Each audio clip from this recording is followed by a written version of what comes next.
Well, hi everyone. I'm John Rethlin with my review of WWE Smackdown, aka the greatest go-home show ever. We're close to Backlash. We won't have to hear the greatest wrestling match ever bullshit anymore. This is also the kind of show we're going to get with a Bruce Pritchard-led creative on Raw and Smackdown going forward. Besides one match, this was a goddamn by-the-numbers shit show. I try to be positive when it comes to, wrestling, especially in the current environment, as they're doing the best they can. But this was such a fucking phoned in goddamn bullshit show with one really goddamn good match that I will probably put on my favorite matches of the year list. So, they start with the Jeff Hardy Sheamus contract signing, and if you've seen what Vince McMahon and Shawn Michaels did with the piss test and the drug PSA and everything, congratulations, you've seen this bullshit. They even did it where, there's apparently a mason jar to collect Jeff Hardy's piss, a.k.a. the apple juice, a.k.a. fucking hell. If he's that dehydrated, he probably should get some help. Probably drink some water here and there. Oh, boy. Oh, boy. He even threw the piss on him. He did the thing. And then the crowd got censored for chanting, "You got pissed on." Who was this for? Who the fuck was this for? Really, who was this for? I don't fucking understand it. It wasn't sports. It definitely wasn't entertainment. It was fucking rotten. So, Sheamus is in the bathroom, scrubbing his face, kind of like Jerry Lawler at the after the Kiss My Foot match against Bret Hart, King of the Ring 1995. And then the doctor says the tests are negative. Oh no, the test is negative. How dare any test be negative? God, I'm having to face this guy in this feud that nobody has really cared about, because it's not a good feud. And then New Day comes out with armbands for victims of police brutality, and they did the Black Lives Matter pose. The show solidarity, and that was very good. We need to remember that people deserve to be treated equally. Let's do what we can, sign petitions, do whatever we can to get the message out. So there's the PSA right there. That's all I can say, as I am not obviously the target of any of these prejudices, but nobody should be targeted because of the color of their skin. That was a very classy move by New Day. Then they took on Cesaro and Nakamura. Funny how the Forgotten Trumpers haven't been featured lately. I wonder why that is. It couldn't have anything to do with Jackson Riker exercising his free speech right, but also sticking his foot all the way in his mouth, coming out his ass when he decided to, tweet what he tweeted.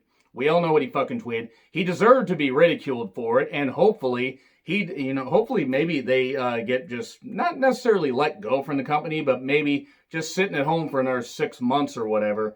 Jackson Riker may have talked himself out of ever being featured, even though, yes, the McMahons do support Trump. The guy was a fucking idiot for doing it because a lot of his colleagues probably don't want to work with him. And I don't fucking blame him.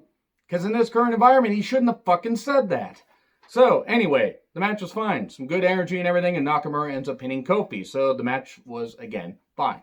Pretty damn good. I'm not going to have a whole lot to say about this outside of a few low rants because it wasn't much of a show.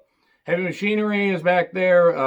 Tucker is finally back, and then he has Otis blindfolded and does some test stuff, and then Mandy kisses him. He says, "Oh, Tucky, I appreciate the sentiment." Oh, it's Mandy. Like, he couldn't tell. How would he not recognize what Mandy's lips are like? So anyway, we then get cutting to Sheamus and Jeff Hardy brawling. "I'll kill you. You're gonna have to, going the whole Taker Brock route." No, not quite. IC Tourney recaps, and then the Intercontinental Championship being presented as a prestigious championship years ago. They have not featured that championship well at all in the last number of years. Miz was probably one of the last great Intercontinental champions they had. Though Rollins did pretty good in 2018, he didn't hold it really long enough, even in either of his two reigns, to really make a difference, which is a shame because he was having some goddamn great matches. And then Pat Patterson was mentioned by Michael Cole, noted abuser, Pat Patterson, who's gotten away with a lot because Vince McMahon tried to hide it for him. So, and not that Vince has ever paid off a police chief to help Jimmy Snuka. No, he would never do that. Anyway, AJ Styles and Daniel Bryan. That's all I can say about that. And I'm not putting on a bit. I'm not saying anything. I'm not knocking. It was a great match. Go watch it. It was 35, 40, 45 minutes. It was beauty. It did not feel like it went that long. Yes, there were a lot of breaks, but they made it work with all submissions and all the, working on the various body parts, the joint manipulation. Matt Riddle was very happy about the joint manipulation. And it was great shit. And then he hit, AJ Styles hit the phenomenal forearm, 1, 2, 3. That's it. That's really it right there. I can't really praise this match because you got to watch it because it's just really goddamn good shit.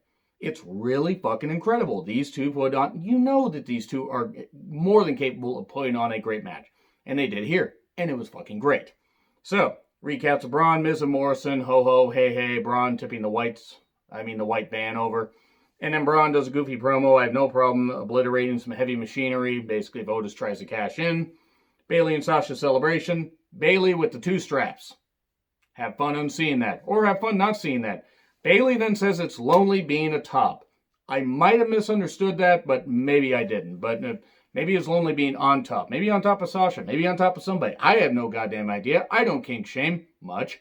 But Nikki and Alexa come in after Bayley and Sasha had done some heel work and everything.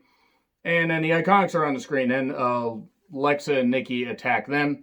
Alexa even puts on, the legit boss bling, I believe as the kids call it. Boy, I sound so goddamn white saying that. And, does the Sasha pose, which I'm not going to try to do because I'm far too white to do that. But it was kind of, it was fine. This is how they feature the women, though, in the Go Home show. No Carmella, Dana Brooke match, no nothing, whatever. No, Bayley and Sasha having squash matches against a couple of the people that were there in the Performance Center. This is how you feature the women.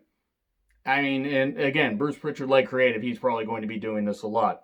So, Miz and Morrison, they have a video interrupted by Braun with steam, and also he has a train there, so he's an ASDF fan. A Matt Riddle video package, where, yeah, he can get high. We get it. Matt Riddle likes to smoke weed. And then we get Braun and Heavy Machinery versus Miz, Morrison, and Ziggler.